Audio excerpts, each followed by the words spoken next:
我是根底能量健康法创始人吴金乐。今天想跟大家分享的话题是根底能量健康法对呼吸系统的病症的调理和概念也就是我们现在社会就是比较普遍的一些个哮喘感冒咳嗽发烧鼻炎我们对都属于呼吸系统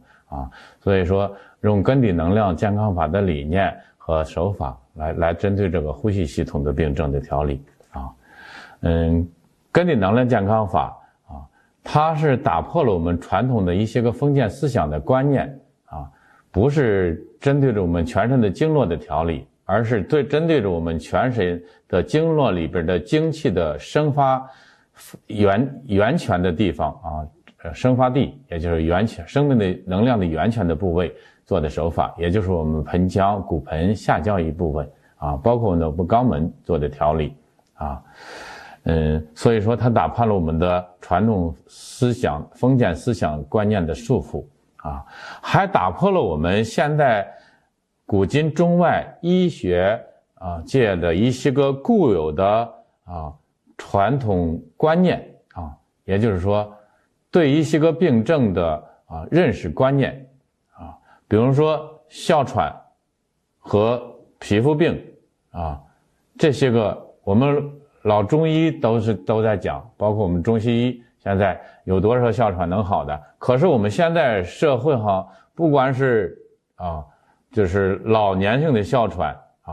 久病不愈的这些个哮喘，我们的老百姓跟它叫老喘现在的小孩几岁的或者十几岁的小孩们哮喘的也非常多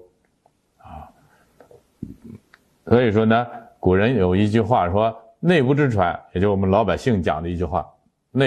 说中医西医内部之喘，外部之癣，说治喘治癣不露脸因为这个喘和癣皮肤还能连接它，我们都知道呼吸系统我们主要是指的肺说肺主皮毛肺主皮毛，所以说呢我们肺功能宣泄功能不好了主呼吸，比如说它呼吸功能失常了它就会影响我们的皮肤干燥会出现一些个湿疹或者牛皮癣干裂症这些个病症我们说肺主皮毛主呼吸在这儿给大家讲是呼吸，我们中医现在中医学院里边讲肺主呼吸，指的我们鼻子呼吸，说肺主皮毛，说皮毛也在呼吸是皮毛是在呼吸，我们的肺它呼吸，它的呼吸，我们说中医为什么跟肺为天为华盖为天它不只是讲的我们肺在人体的上焦像个大锅一样，像天一样可是它是呢它的呼吸是和我们的天地的之气相交流的一个媒介是它推动着我们人体的水谷精微产生的后天的水谷精微之气和我们的天地之气一呼一吸做一个能量的转换，能量的交流这是肺主呼吸它的呼吸不是我们现在中医院里边讲的说皮肤在呼吸我们肺在呼吸，鼻子在呼吸我们知道呼吸古人叫种吸也就是说一个深层的呼吸，我们一定说一吸到底，把一口气能吸到脚后跟脚底下去，也就是说和天和地的一个能量的交换所以说这个呼吸是深呼吸，我们说做一个深呼吸，大家想想我们说肺是主皮毛，我们看看我们的脏腑有没有皮，我们的组成脏腑的细胞有没有皮，都有吧，我们的细胞的有细胞皮、细胞质、细胞核，我们说皮肤在呼吸，鼻子在呼吸，我们的毛发在不在呼吸，我们的骨骼在不在呼吸，我们的肉在不在呼吸，我们的脏腑，每一个脏腑，心肝脾肺肾五脏六腑，它们都是细胞组成，这个细胞都是一个活的生命体。我们的细胞有没有在呼吸？所以说我们一个呼吸，我们讲的深呼吸，就是我们人体的每一个脏腑和脏腑之间，每一个细胞和细胞之间，它们那个空间都在能量转换，都在和天地能量的一个交换。所以说我们讲的这个古人讲的这个呼吸是指深层的呼吸，我们每一个生命每一个细胞的空间都在呼吸这么着去跟大家分析去讲所以说我们根底能量健康法针对的我们盆底这个部位做手法，是启动了强化了我们身体的后天水谷精微池气的能量的化生功能也就是说生成了这能量了，才能和天地有能量的转换交换。如果这个能量没有天地能量不能和我们身体一个交换物质交流也需要交换的，是不是你没有能量，那天地怎么和你交换？所以说当我们内在没有水谷精微之气了，没有气了，不能和天地交换的时候，我们人生命就终止了当你自身不产生能量，也就是说，所以说我们把我们的消化系统呢定为我们的后天之本我们得有本钱才能跟天地交换能量我们才能生存下来才能活下去。所以说我们对这个人体的呼吸是主我们的生命的所以说我们根底呢是启动人体的生命源就是让人的生命生命的源泉强大了，生命力才能强大那我们现在人我们就讲讲现在的哮喘吧我这几年接的哮喘的小孩也很多小孩哮喘，我们哮喘有大概有几种我们说有劳伤哮喘结核，有病毒性的感冒引起的咳喘咳嗽哮喘现在呢另一个就是说我们现在小孩冷饮食过多也会引起哮喘。脾虚，我们说脾为肺之母脾气虚了，我们也就是说后天水谷精微之气不足了不能和天地交换的时候，这个人也会产生哮喘其实它的根本原因就是我们自在的内在的能量不足了。我们内在的能量不足了它要启动我们另一个功能才能够强行的推动着我们生命维持生命的活动。所以说哮喘咳嗽也是本自在的，也是本来存在的性能我说佛也不知道一切万法皆自性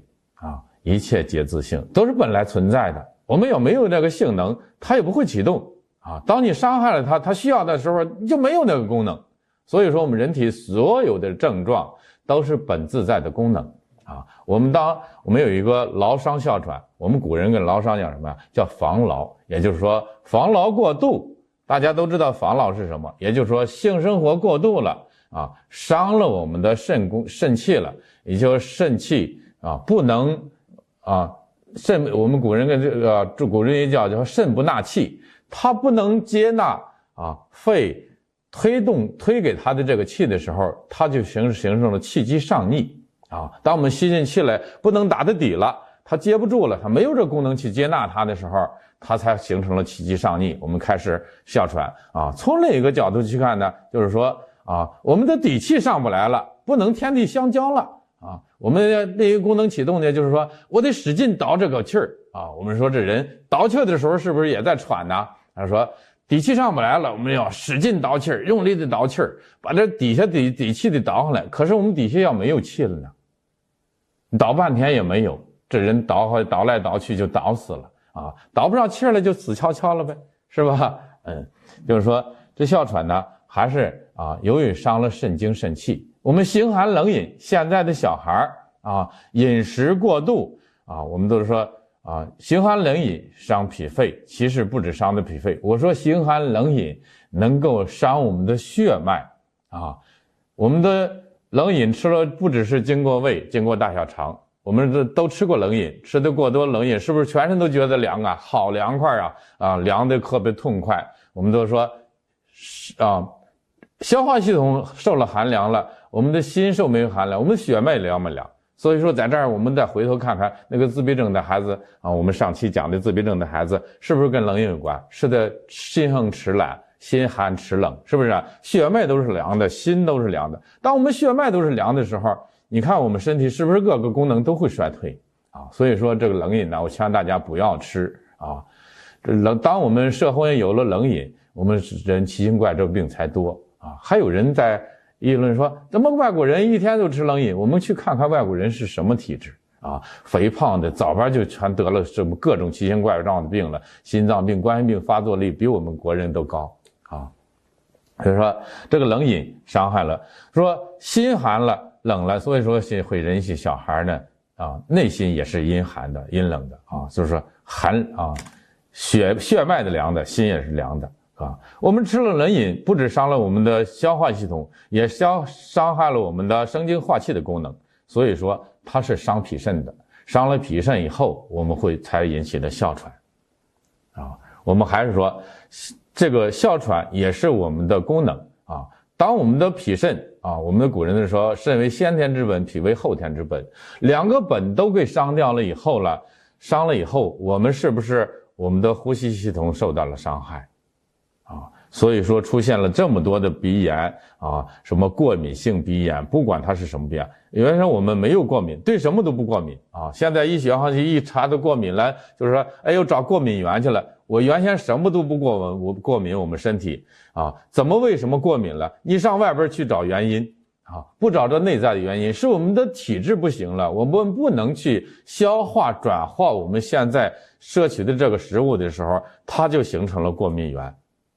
我们把这个认为是引起过敏的根源，它不是我们老子讲的一切向内求，都是我们内在变化了。大家想想是不是？原先什么都不过敏，现在一样样的都开始过敏了，是不是我们体质下降了我们体质被一次次的形寒冷饮伤害心理阴寒的心理伤害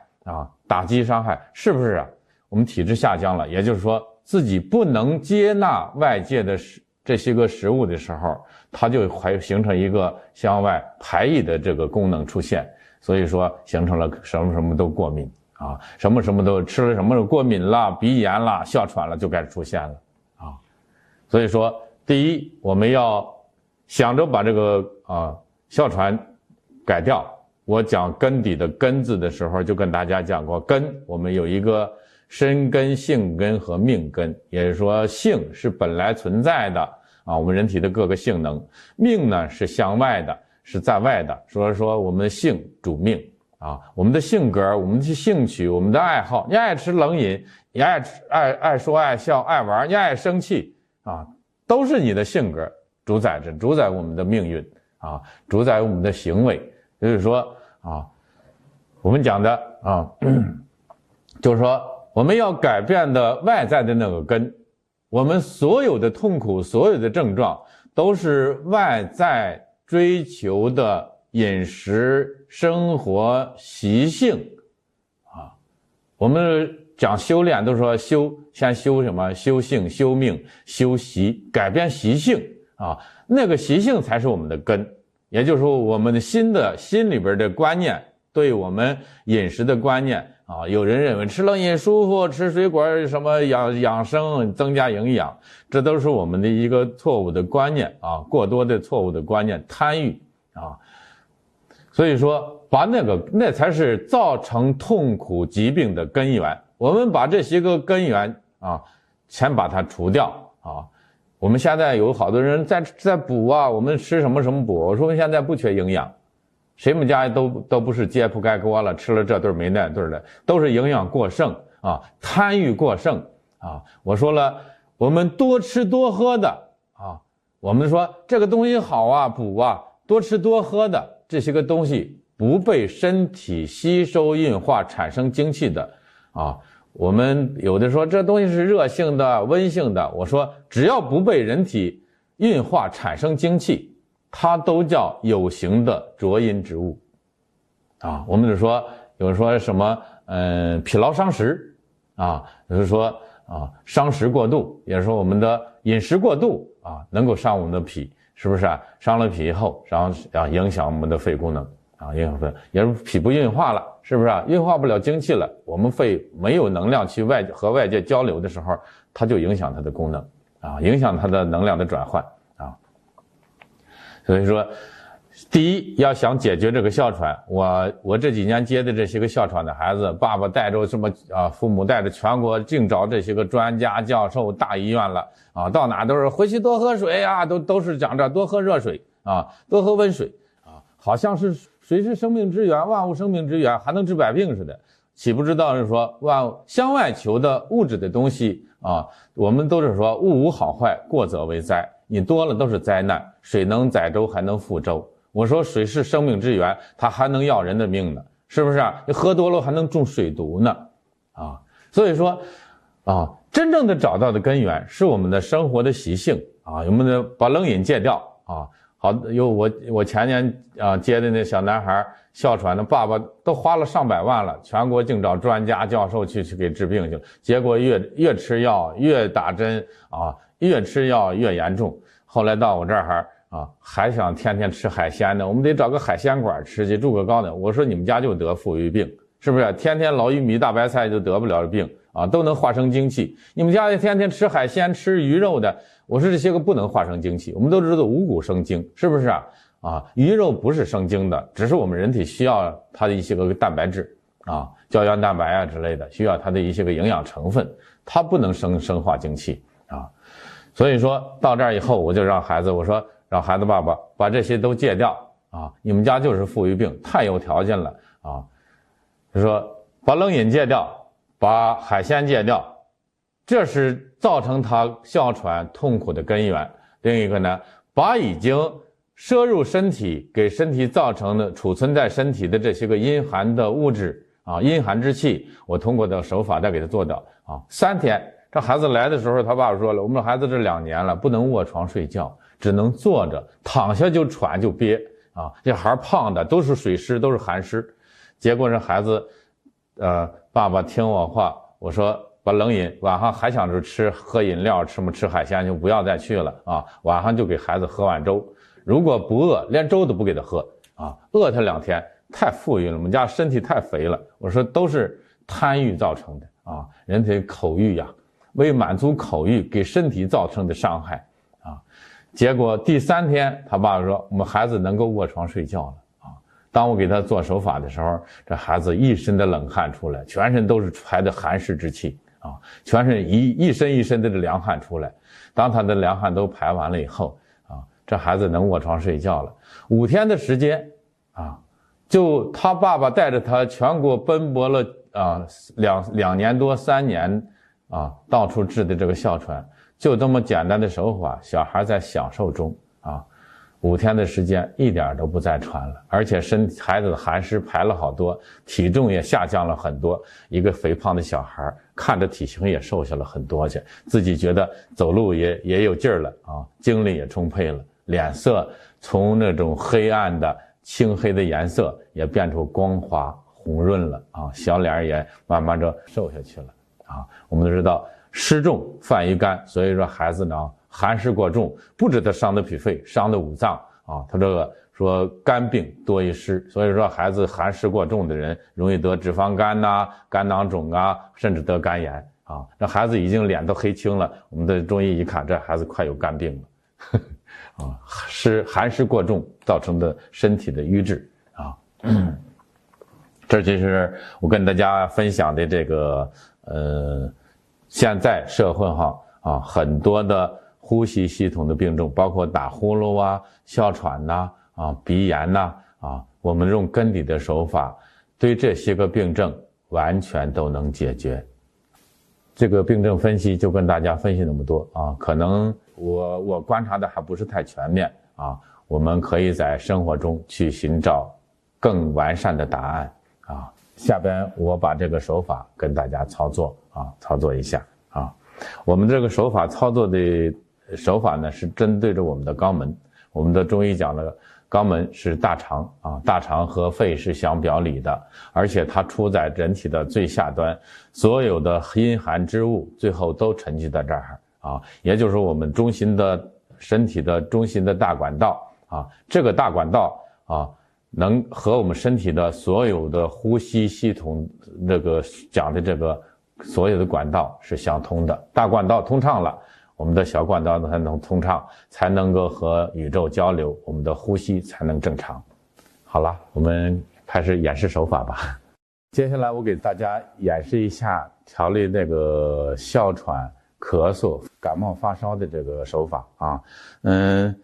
我说根底的手法是大道至简的啊，所以说这个手法呢，我们还是像上一期讲的啊，针对着骨盆这个手法啊，我们针对嗓子疼啊、淋巴呀、咳嗽啊、淋巴发炎的、肿大的啊，我们可以把手压在他的耻骨啊，也可以用胳膊肘去做啊。因为如果是成人呢，我们可以用胳膊肘去做，也可以用拳头去做啊，这些手法都可以灵活着运用啊，法无定法啊，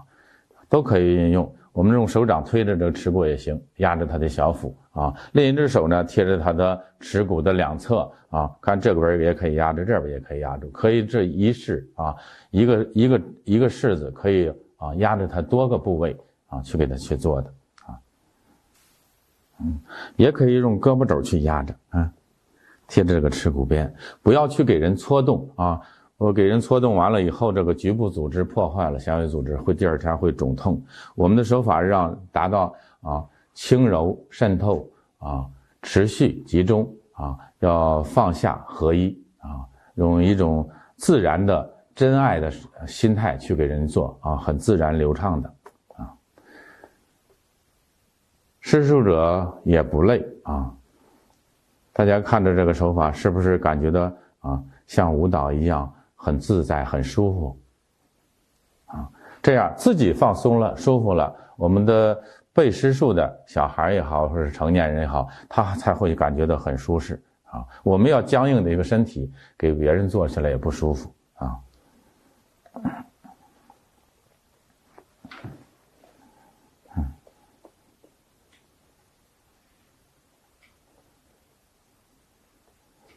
还是这个压住丹田耻骨的手不动，另一个手呢可以灵活的运用啊，可以把两侧都给它做到了啊，因为这儿压的是中点没有变化，这个下边这个手呢可以两侧都给它做了，来回变化着，基本上也是持续到十几分钟、20分钟啊，到半个小时左右啊，他感觉到身体啊松开了，暖暖的感觉了。就好了啊，可以，如果说有时间有精力，你可以再时间长一些，都无所谓啊。带您俯卧吧，好吧。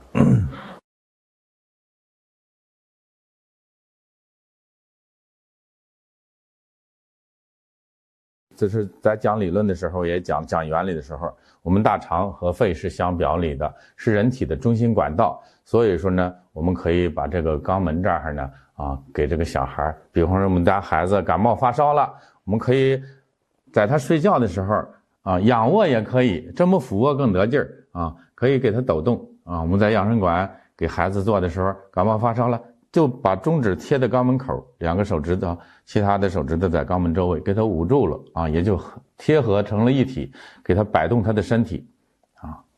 成年人呢，如果有腰背酸痛的、颈椎不舒服的啊，或者腰骶髂有问题的，我们这一个手法也同时都给他做了啊，不管给他调了他的呼吸系统啊，也能给他调整身体的好多的病症。你看看是不是脊椎都在摆动啊？把脊椎都给他整过来可以啊，很安全啊，无痛的、享受的就把这脊椎就整过来了啊。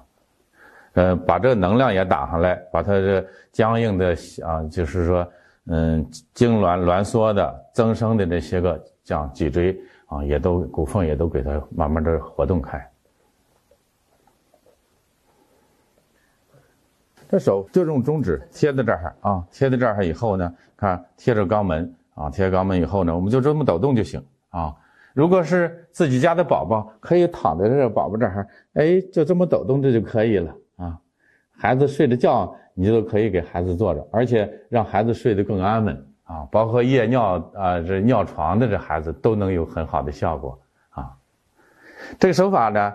如果是成人的哮喘呢，我说肺主皮毛或者皮肤病的、牛皮癣的，我们可以用拳头给它顶着啊，用拳头给它顶得越严越好。大家记住了，用这拳头看看正好和臀沟相吻合，把它臀部给它扒开啊，用拳头顶着，一个手压在它骶骨上，让它身体打动它的整个的身体，让它摆动起来啊。这个手给它拉上点劲儿啊，这么去做。这你可以把你身体整个的放在身上，别给它压力啊，很轻松啊，就是带动的它身体螺旋也好啊，横着的摆动也好啊，反正只要动它就行。舒服吗？这个手法？这个手法给它做，好多人一会儿就能热上来。所以说感冒发烧基本上在半个小时20分钟就能退烧止咳了啊。还有好多小孩腹泻的、肚子疼的、肠胃病的，我们通过这手法都能有很好的改善啊。这手法就这么摆动就行了啊。可以抖动，放在这儿，把自己的肌肉都放松，是吧？这个还有助于我们儿童的生长的发育啊，成长发育，有助于他的身体的生长发育。而且呢，记忆力啊，也可以给孩子啊提高孩子的记忆力，提高他的智慧啊，增长他的智慧。我们都说，我们智慧是靠什么呀？靠精气来支撑着的。所以说，通过给他调理这儿是生精化气、输布精气的一个大管道啊。所以说，通过调理这儿，我们看看大肠和那个肺相表里。如果周易易经上去讲，络属八卦，它为天为头啊，为腹，是不是？所以说，它对头部的一些病症效果非常的好的啊。说小孩儿。脑瘫的、小脑发育不好的，我们就经常给他做，慢慢的呢，小脑就充盈起来了。包括老年人的脑痴呆，还能预防脑痴呆啊。老年人的小脑萎缩呀、脑痴呆症啊，效果也很好的啊。还可以灵活着，其实一个样啊，我们还可以用胳膊肘去给他做啊，把它的分开。两臀分开，把胳膊肘顶在这儿，相当于拳头一样啊，相当于拳头一样。那大家灵活运用可以啊，看把它顶住，也是一样的抖动啊，很轻松，我很放松啊，他也很放松啊，别把人家顶疼了就行啊。这个呢，大家就注意的，别把尾骨尖给人顶疼伤了啊。你感觉着碰上肛门口就行了，和肛门一定要合一。牛皮癣的，我们有学员，他是肺癌，他好了以后啊，通过他调理呼吸系统嘛，所有呼吸系统的症状都管用啊，不是老年哮喘呐、儿童哮喘呐啊，包括现在我们调理的肺癌的患者也很多啊，效果也很好的啊。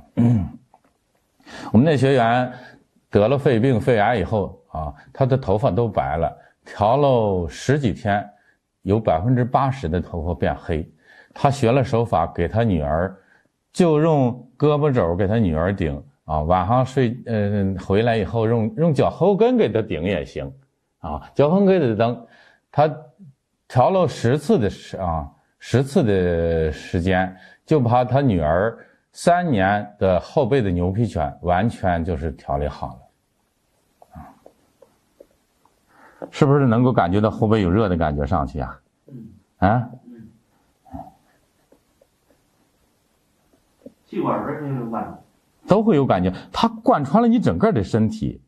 啊。我们说调呼吸，呼吸是我们人体每一个细胞都在呼吸，它是强化的你每一个细胞的呼吸代谢功能。所以说从这个理念来讲，我们就这么简单的一个手法，它能够修复调整我们身体的每一个细胞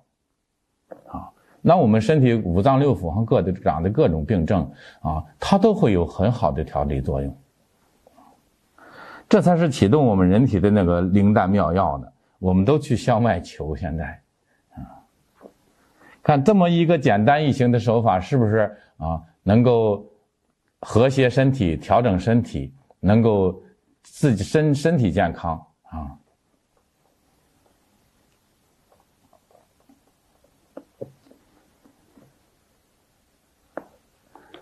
这个手法就这么简单啊。这个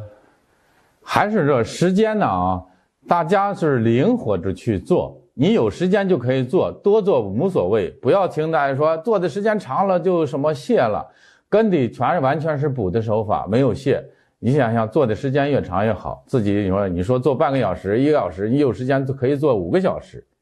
每天都可以做啊，每天都可以做，每天都可以做几次。好了，我们今天的手法演示就到这儿啊。